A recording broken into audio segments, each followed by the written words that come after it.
Hello, my dear students. Welcome to another new math class for class 9 and class 10. Students, আমরা chapter 3 পড়তেছি বীজগাণিতিক রাশি। আমরা অনুশীলনী 3.1 এর 12 পর্যন্ত কমপ্লিট করে ফেলেছি। আজকে আমরা 13 আর 14 এই দুটি ম্যাথ সলভ করব। ওকে, এখানে দেখো আমি কোশ্চেন দুটি বড় করে লিখে রেখেছি, তোমরা ভালোভাবে দেখে নাও। তাহলে চলো দেরি না করে 13 নম্বরটা সলভ করা স্টার্ট করি। ওকে, কোশ্চেনটা আমরা ভালোভাবে পড়ে নেই। a plus 2b into 3a plus 2c কে দুটি বর্গের বিয়োগফল রূপে প্রকাশ করো। তাহলে আমাদের কি বলে দিয়েছে, এটাকে আর এটাকে দুটি বর্গের বিয়োগফল রূপে প্রকাশ করতে হবে। আচ্ছা, তাহলে ফার্স্টে আমরা জেনে নেই বিয়োগফল রূপে প্রকাশ মানে কি, মানে দুইটি বর্গের বিয়োগফল রূপে প্রকাশ বলতে আসলে কি বোঝায়। ওকে, এখানে দেখো, এখানে আমি যা লিখেছি এটা কিন্তু দুইটি বর্গের বিয়োগফল রূপে প্রকাশ। দেখো a স্কয়ার এটা একটা এর বর্গ, b স্কয়ার এটা কিন্তু বর্গ, এটাকে কি আমরা বিয়োগ রূপে প্রকাশ করেছি। অথবা এমন হতে পারে suppose x plus a square minus B square. দেখো এটাও কি আমি দুটি বর্গের বিয়োগফল রূপে এটাকে প্রকাশ করলাম। টোটালটাকে আমি যদি a ধরে নেই তাহলে এটা b, তাহলে কি হয় স্কয়ার মাইনাস বি স্কয়ার, তার মানে দুটি বর্গের বিয়োগফল রূপে প্রকাশ করেছি। তো আরো অনেক রকম হতে পারে, suppose x plus Y plus a square দিলাম, ওই পাশে আমি সাপোজ 5 স্কয়ার জাস্ট দিলাম। এটাও কিন্তু হয়েছে দুটি বর্গের বিয়োগফল রূপে, এটাকে আমি a ধরে নিলাম, এটাকে আমি b ধরে নিলাম, তাহলে এটাও কিন্তু দুটি বর্গের বিয়োগফল রূপে প্রকাশ হয়েছে। তাহলে তোমরা বুঝতেই পারলে দুটি বর্গের বিয়োগফল রূপে প্রকাশ বলতে আসলে কি বোঝায়। তাহলে চলো আমরা এটাকেও দুটি বর্গের বিয়োগফল রূপে প্রকাশ করি। এখন কিন্তু এটা বর্গ রূপে প্রকাশ নেই, তাই না, জাস্ট নরমালি গুণাকারে প্রকাশ করেছি। সেটাকে আমরা বর্গ পাশাপাশি বিয়োগফল রূপে এটাকে আমরা প্রকাশ করব, ওভাবে আমরা এটাকে নিয়ে যাব। ওকে, তাহলে ফার্স্টে আমরা কি করব, দেখো আমরা যখন অনুসিদ্ধান্ত 6 এর সূত্রটা দেখেছিলাম তখন কিন্তু এটা সংজ্ঞাটা পড়ার সময় কি করেছিলাম, যে দুটি রাশি গুণ অবস্থায় থাকলে এগুলাকে এই সূত্রটার মাধ্যমে আমরা দুটি বর্গের বিয়োগফল রূপে প্রকাশ করতে পারি। এরকম একটা ইয়ে পড়েছিলাম আমরা, তাই না। তো আমরা এই সূত্রটা মূলত এখানে ইউজ করব। তাহলে দেখো আমরা আমরা জানি লিখে অনুসিদ্ধান্ত 6 এর সূত্রটা লিখেছি, a b equal a plus b by 2 whole square minus a minus b by 2 whole square. তাহলে এটাকে আমরা a ধরে নিলাম, এটাকে আমরা b ধরে নিলাম। ওকে, তো ab হলে এটাকে কি কি হবে, এখন সূত্র সূত্র অ্যাপ্লাই করা এটার উপর সূত্র অ্যাপ্লাই করলে হবে a, দেখো এখানে আমরা লিখেছি a প্লাস b, b হচ্ছে আমাদের এটা, তাই না। তো আমরা এখানে a প্লাস b লিখেছি বাই 2, এই 2 এর 2, তারপর কি হোল স্কয়ার। ওকে, তারপর এই মাইনাসের এখানে আমরা মাইনাস দিব, দিয়ে তারপর এটা লিখবো, তারপর কি a মাইনাস b, দেখো এখানে a লিখেছি, মাইনাস দিয়ে আমরা এখানে b লিখেছি। ওকে, তো b লিখেছি বাই 2 হোল স্কয়ার। ওকে, তাহলে এতটুকু পর্যন্ত আমাদের কমপ্লিট। তারপরের লাইনে আমরা কি করব, দেখো এই ব্র্যাকেট গুলো উঠিয়ে দিব। ওকে, প্লাস দিয়ে এটাকে গুণ করে দিব আর মাইনাস দিয়ে এটাকে গুণ করে দিব, মানে কাটাকাটি করার জন্য আমরা এটাকে এক্স স্কেলে লিখবো। ওকে, তাহলে এই পাশে এটা যা আছে তাই থাকবে, a প্লাস বি, এখানে প্লাস দিয়ে এখানে মনে মনে তোমরা 1 আছে ভাবতে পারো যে +1, এখানে -1, কারণ কি 1 দিয়ে কোন সংখ্যাকে বা কোনো কিছুকে 1 দিয়ে গুণ করলে যা আছে তাই থাকে, কোনো পরিবর্তন হয় না। তাহলে +1 দিয়ে দুটাকে গুণ করে দাও, তাহলে +3 থাকবে, এখানে কি +2c থাকবে, এটা পরিবর্তন হবে না। এই পাশে দেখো এটা যা আছে আমরা তাই রাখবো, -1 দিয়ে এই দুটাকে গুণ করলে কি হয়, -3a -2c। ওকে, কারণ কি মাইনাস আর এখানে প্লাসে মিলে মাইনাস হয়, এখানে মাইনাস আর প্লাসে মিলে কি হবে, মাইনাস হবে, সো -2c হয়। তো আমরা লিখেছি, এখানে আমরা এখন জাস্ট কাটাকাটি করবো। দেখো এটার মধ্যে কিন্তু কাটাকাটি যায় না, তাই না। তো এখানে 3a আর এখানে a কত 4a হবে, দুটো যেহেতু প্লাসের 4a হয়েছে, এই 2b এখানে 2b রয়েছে, 2c এখানে 2c রয়েছে, আর এই 2 এখানে 2 আর এখানে স্কয়ার স্কয়ার যা তাই রয়েছে। ওকে, তাহলে এই মাইনাসের আমরা এখানে মাইনাস দিয়েছি, দেওয়ার পর এখানে দেখো এখানে প্লাসের একটাই মাইনাসের তিনটাই, দ্যাট মিন্স মাইনাসের 2a থাকবে এখানে, তাই না। আর এখানে 2b যা আছে তা 2 -2c যা আছে তা, তাহলে আমরা 2b -2a -2 এখানে হয় যে তিনটা থেকে একটা বাদ গেছে, -2a, আর এটা যা আছে এখানে তা -2c, 2 এর 2 থাকবে, স্কয়ার এখানে স্কয়ার রেখেছি। ওকে, তারপরে দেখো এটা থেকে আমরা কি করতে পারি, 2 কমন নিতে পারি, তাই না। 2 কমন নিলে এখানে থাকবে 2a, এখানে থাকবে b, এখানে থাকবে জাস্ট c, তাহলে এটা আমরা লিখেছি এখানে। তো কিভাবে এগুলা 2a b c হচ্ছে তোমরা বুঝতে পারছো, কারণ 2 যেহেতু কমন নিয়েছি 2 দিয়ে সবগুলোকে ভাগ করতে হবে আমাদের।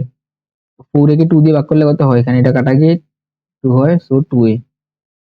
আবার যদি 2b কে আমরা 2 দিয়ে ভাগ করি, 2 থেকে বাদ দিয়ে কত b থাকবে, সো c এর ক্ষেত্রে এরকম, তো হিসাবে এটা এরকম হয়েছে। ওকে, আশা করি দিকটা তোমরা বুঝতে পেরেছো। আর স্কোয়ার এখানে যেমন আছে তেমন থাকবে।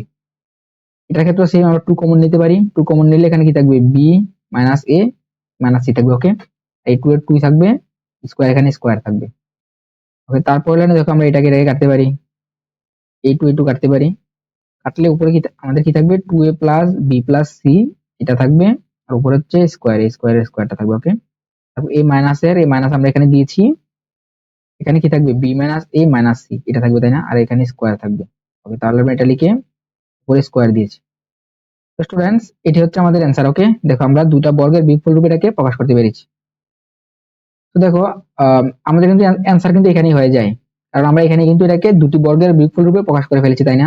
কিন্তু আমাদের এত বড় অ্যান্সার দিলে তো হবে না, এটাকে আমাদের সিম্পলিফাই করতে হবে, ছোট করে নিয়ে আসতে হবে। আমরা কিন্তু ম্যাথের ক্ষেত্রে এভাবে করি, তাই না? অ্যান্সারকে যতটা সম্ভব ছোট ও সুন্দরভাবে প্রকাশ করি। এই জন্য আমাদের এটাকে ক্যালকুলেশন করতে করতে এতটুকু পর্যন্ত যেতে হবে। ওকে, একদম ছোটভাবে ছোট আকারে প্রকাশ করতে হবে। যদি এটাকে আরো ক্যালকুলেশন করা যেত, আরো ছোট করা যেত, আমরা কিন্তু আরো এটাকে ছোট করে তারপর প্রকাশ করতাম। এর থেকে ছোট যেহেতু করা সম্ভব না, তো আমরা এতটুকু করেছি, সেটা হচ্ছে আমাদের অ্যান্সার। তো স্টুডেন্টস, আই হোপ এই ম্যাথটা তোমরা প্রপারলি বুঝতে পেরেছো। ওকে, তাহলে চলো এবার 14 নম্বরটা সলভ করি। 14 নম্বরের কোশ্চেনটা দেখো, x square plus 10x plus 24 কে দুইটি বর্গের বিয়োগফল রূপে প্রকাশ করো। আবারও সেম, দুটি বর্গের বিয়োগফল রূপে আমাদেরকে প্রকাশ করতে হবে। তো দুটি বর্গের বিয়োগফল আমি তোমাদেরকে বুঝিয়েছি। Suppose x minus 3 square minus 9 square হতে পারে, এটাও কি দুটি বর্গের বিয়োগফল রূপে প্রকাশ হয়েছে, তাই না? এটা একটা, এটাকে ধরলাম, এটা বি ধরলাম। দেখো দুটা, আর এটা কি হয়, স্কোয়ার মাইনাস বি স্কোয়ার এরকম হয়। দ্যাট মিনস দুটি বর্গের বিয়োগফল রূপে প্রকাশ হয়েছে, এটা বিয়োগফল, আর দুটা কি বর্গ আকারে আছে। তো এগুলা হচ্ছে দুটি বর্গের বিয়োগফল রূপে প্রকাশ। ওকে, তাহলে এটাকে আমরা কি করব, এটা কিন্তু দুটো নিয়ম আছে করার। ওকে, ফার্স্ট এটা দেখো, তারপর আমি আরেকটা দেখাচ্ছি। ওকে, প্রদত্ত রাশি লিখে এটা যেমন আছে আমরা এখানে তেমন লিখেছি। লিখার পর এখন এই লাইনটা থেকে এই লাইনটা দেখো, মাঝখানেটা পরে দেখবো, এই লাইনটা দেখো। আমরা এটাকে কি লিখতে পারি, এটা যেমন এটা এভাবে লিখতে পারি, তাই না? লিখার পর এটাকে আমরা কি লিখতে পারি, দেখো এটা লিখেছি কি, এটাকে আমরা a স্কোয়ার হিসেবে প্রকাশ করেছি। ওকে, এখন আমরা এখানে 2a লিখেছি। 2 লিখতে হলে ফার্স্টে তো 2 দিতে হবে, আর এই যেহেতু x, তো আমরা x লিখেছি। তাহলে দেখো এখানে 2x রয়েছে, তাই না? তো এই 10x হতে হলে আমরা কি করতে পারি, b এর মান কত ধরলে 10x হবে, যেহেতু গুণ হবে তিনটা, তাই না? 2ab, এর ক্ষেত্রে b তো গুণ অবস্থায় আছে এটার সাথে, তাহলে কত গুণ করলে 10x হয় 2x এর সাথে? 2x এর সাথে তো জাস্ট শুধুমাত্র 5 গুণ করে দেয়, তাহলে তো এটা 10x হয়। তাহলে আমরা এটাই করলাম, এখানে 5 দিলাম, দেওয়াতে এখানে কি হচ্ছে, এটা এই টোটালটা মিলে 10x হয়েছে। 10x হলে তাহলে এটা হবে 2, এটা হচ্ছে a, এটা হচ্ছে b, প্লাস এখানে আমরা b স্কয়ার দিব। ওকে, b মানে এখানে 5। তাহলে এখন এই টোটালটাকে ক্যালকুলেশন করলে দেখো তো কত হয়। এই টোটালটাকে ক্যালকুলেশন করলে আমাদের হবে x square plus 10x plus 25, 5 5 25, তাই না? কিন্তু আমাদের এখানে এটা কি রয়েছে, এখানে প্রথম দুটো মিললেও লাস্টটা কিন্তু মিলে না। দেখো x স্কয়ার প্লাস 10x প্রথম দুটো মিলেছে, কিন্তু লাস্টেরটা এখানে 24, বাট আমরা কত লিখে ফেলেছি, আমরা 25 লিখে ফেলেছি। এই জন্য আমরা এখানে কি করবো, -1। যদি আমরা এখানে দেখো জাস্ট -1 দিয়ে দেই, 1 দিয়ে এটাকে ক্যালকুলেশন করলে কি হয়, এটাকে ক্যালকুলেশন করলে কিন্তু আমরা এটা পাবো, তাই না? এটা সেটা পাবো।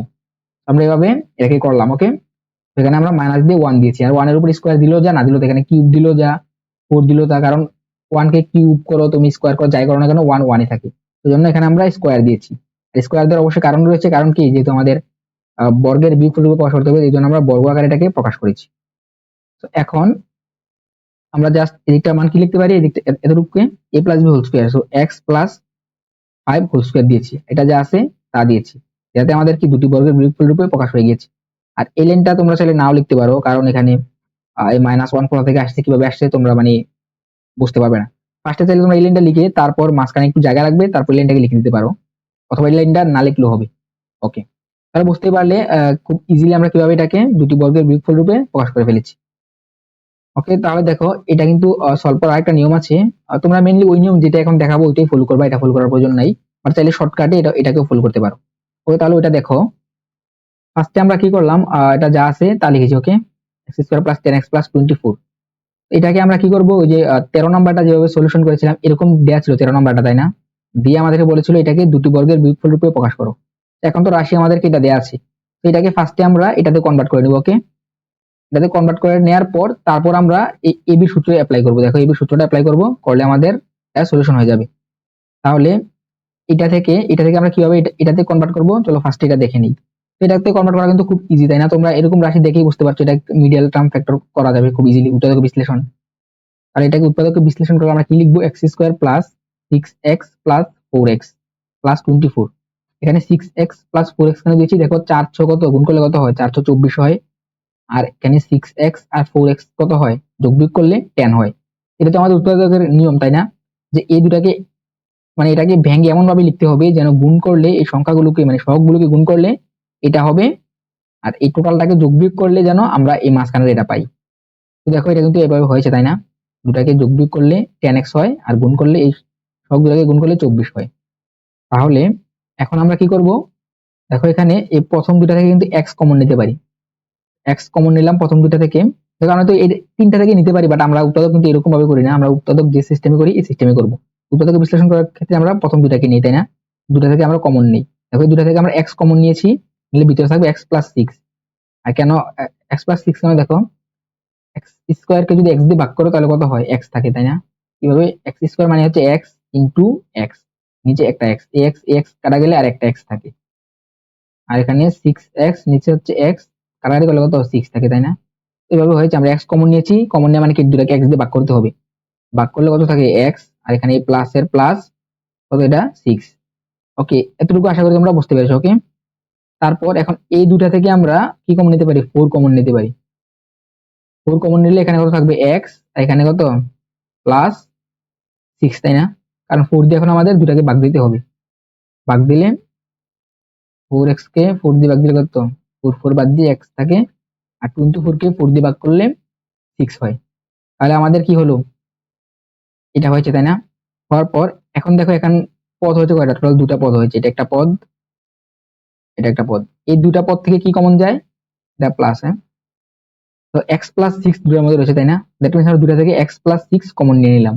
কমন নিলে তারপর কি থাকবে, এটা থেকে x প্লাস 6 গেলে এখানে কত x থাকে, x এই প্লাসের প্লাস, এটা থেকে আমরা x প্লাস 6 কমন নিয়ে নিয়েছি, তাহলে কত এখানে 4 হবে। এটা একটু ভালোভাবে বুঝাই দিয়ে দেখো, কিন্তু এখানে দুইটা পদ, এটা একটা পদ, এটা একটা পদ, আমরা কমন নিয়েছি কি x প্লাস 6, দ্যাট মিন্স এখন x প্লাস 6 দিয়ে আমাদের দুটাকে ভাগ করতে হবে। তাহলে x ইন্টু x প্লাস 6 যদি আমি x প্লাস 6 দিয়ে ভাগ করে দেই, এটা কাটা গিয়ে কি থাকে x, তাই না? এখানে আমরা x লিখেছি, তারপর এখানে এই প্লাসের আমরা প্লাস দিব, এটাকে আবার আমরা x প্লাস 6 দিয়ে ভাগ দিব। 4 ইন্টু x প্লাস 6 কে আমরা x প্লাস 6 দিয়ে ভাগ দিয়েছি, কেন দিয়েছি, কারণ x প্লাস 6 কমন নিয়েছি, যেটা কমন এটা দিয়ে কিন্তু আমরা ভাগ দিই, তাই না? কমন নেওয়া কি, কমন নেওয়া মানে কি সাইডে গুণাকারে রেখে দেয়া, এটাকে কিন্তু আমরা সাইডে গুণাকারে রেখেছি, তাই না? এটার পাশে গুণাকারে রেখেছি, তাহলে ভাগ করলে এটা কাটাকাটি গিয়ে 4 থাকবে। তো তাহলে এখানে আমরা 4 লিখেছি। তাহলে বুঝতেই পারলে এটা থেকে মানে এলিনটা থেকে কিভাবে এলিনটা হয়। ওকে, মানে আমি একদম ডিটেইলসে তোমাদের দেখিয়ে দিয়েছি, মানে বিস্তারিত ভাবে ভেঙে ভেঙে বুঝিয়ে দিয়েছি কিভাবে আমরা এলিনটা থেকে আমরা এলিনটা লিখতে পারি। তাহলে দেখো আমাদের 13 নাম্বার যে কোশ্চেনের ফরম্যাটে চলে এসেছে, তাই না? এরকম একটা ফরম্যাটে চলে এসেছে। এখন আমরা কি করব, দেখো মনে করি দিয়ে যে প্রথমটাকে কি ধরলাম, এ ধরলাম, x প্লাস 6 কে ধরলাম আমরা এ, x প্লাস 4 কে আমরা বি ধরবো। তাহলে এখন প্রদত্ত রাশি এটা এটা লিখবো আমরা, তাহলে এটা কি হয়, এটা এবি হয়ে গেছে, তাই না? যেহেতু এটা এ ধরেছি এটা বি ধরেছি, এ ইন্টু বি হয়েছে। তো এবি হলে এবির সূত্র কি, a plus b by two whole square minus a minus b by two whole square. এখন আমরা এ আর বি এর মান বসিয়ে দিব। ওকে, এখানে এ এর পরিবর্তে আমরা এক্স প্লাস 6 লিখেছি, এখানে প্লাস এই প্লাসের প্লাস, বি এর মান বসিয়েছি, বি হচ্ছে এক্স প্লাস 4 বসিয়েছি, আর এখানে 2 যা আছে তা থাকবে, স্কোয়ার রয়েছে, মানে বাকি সব সেম থাকবে। তারপর এই মাইনাসের এখানে আমরা মাইনাস দিয়েছি, দেওয়ার পর এখন দেখো এটার মধ্যে এ বসিয়েছি, তাহলে এখানে মাইনাসের মাইনাস দিয়েছি, মাইনাস দেওয়ার পর এখন আমরা বি লিখবো। বি লেখার ক্ষেত্রে দেখো বি হচ্ছে এক্স প্লাস 4, তাই না? যেহেতু এখানে মাইনাস রয়েছে তাহলে কি হবে, মাইনাস এক্স প্লাসে মাইনাসে -4। তো আমরা ডিরেক্ট লিখে ফেলেছি। ওকে, মানে এটা টোটালটা একদম মানে মাইনাস দিয়ে গুণ করে একবার এক লাইনে লিখে ফেলেছি, এই জন্য -4 হয়েছে। এখানে কিন্তু x+4 ছিল, এটা কিভাবে হয়েছে বুঝতে পেরেছো, আমরা ডিরেক্ট লিখে ফেলেছি। এই 2 যা আছে তা থাকবে এখানে, স্কোয়ার স্কোয়ার এখানে থাকবে। ওকে, তারপর এখন দেখো কাটাকাটি করবো আমরা, এটা কি হয়, এটা যোগ বিয়োগ করলে কি হয়, 2x, যেহেতু দুটোই প্লাসের 2x, আর এখানে এটাও প্লাসের এটাও প্লাসের, তো 2x + 10 হয়, আর নিচে 2 2 থাকবে, স্কোয়ারের স্কোয়ার থাকবে। ওকে, এই মাইনাসের মাইনাস দিয়েছি, দেওয়ার পর এটাতে দেখো এটা প্লাসের x মাইনাসের x বাদ যাবে, এটা কি প্লাসের 6 এখানে মাইনাসের 6, দ্যাট মিন্স প্লাসের 2 আর থেকে যাবে, সো প্লাসের 2, আর নিচে 2 2 রয়ে গিয়েছে, আর উপরে স্কোয়ার স্কোয়ার রয়েছে। যখন কাটাকাটি করো দেখো এটা কাটাকাটি গিয়ে কত 1 থাকে, সো 1 স্কোয়ার রেখেছি আমরা। আর এই পাশে আমরা 2 কমন নিতে পারি, তাই না? এটা থেকে 2 কমন নিলে ভিতরে কি থাকবে, x প্লাস 5। এই 2 একটু বাদ যাবে, বাদ গিয়ে আর কি থাকবে, x প্লাস 5 থাকবে। x প্লাস 5 লিখেছি, আর এখানে স্কোয়ারের স্কোয়ার, এখানে মাইনাসের মাইনাস, আর এটা যা আছে আমরা এখানে তা রেখেছি। তো দেখো এটি দুটি বর্গের বিয়োগফল। ওকে, বুঝতে পারছি এটা কিন্তু দুটো বর্গের বিয়োগফল। এটা যদি এ ধরি, এটাকে বি ধরলে কি এ মাইনাস বি স্কোয়ার, মানে এখানে মাইনাস রয়েছে যেহেতু, এটি কি, এটি হচ্ছে দুটি বর্গের বিয়োগফল। দ্যাট মিনস কি, সুতরাং আমরা এটা লিখে ইকুয়াল এটা দিয়ে দিব, এটা হচ্ছে আমাদের অ্যান্সার। তো স্টুডেন্টস, আই হোপ আজকের ক্লাসটি তোমরা পুরোপুরি বুঝতে পেরেছো। যদি তোমাদের বুঝতে কোথাও কোনো প্রবলেম হয় তাহলে অবশ্যই আমাকে কমেন্ট করে জানাবে। তাহলে আজকের ক্লাসটি এখানে শেষ করছি। তোমরা যারা এখন আমার ফেসবুক পেজে ফলো দাওনি এখনই দিয়ে ফেলো, এবং তোমরা যারা এখন আমার ইউটিউব চ্যানেলটি সাবস্ক্রাইব করোনি এখনই করে ফেলো। আর তোমরা চাইলে আমার ফেসবুক গ্রুপে জয়েন হতে পারো। এই পাশে আমার পেড কোর্সের ডিটেলস দেওয়া আছে, তোমরা এগুলো দেখে নাও। সম্পূর্ণ ভিডিওটি দেখার জন্য অসংখ্য ধন্যবাদ।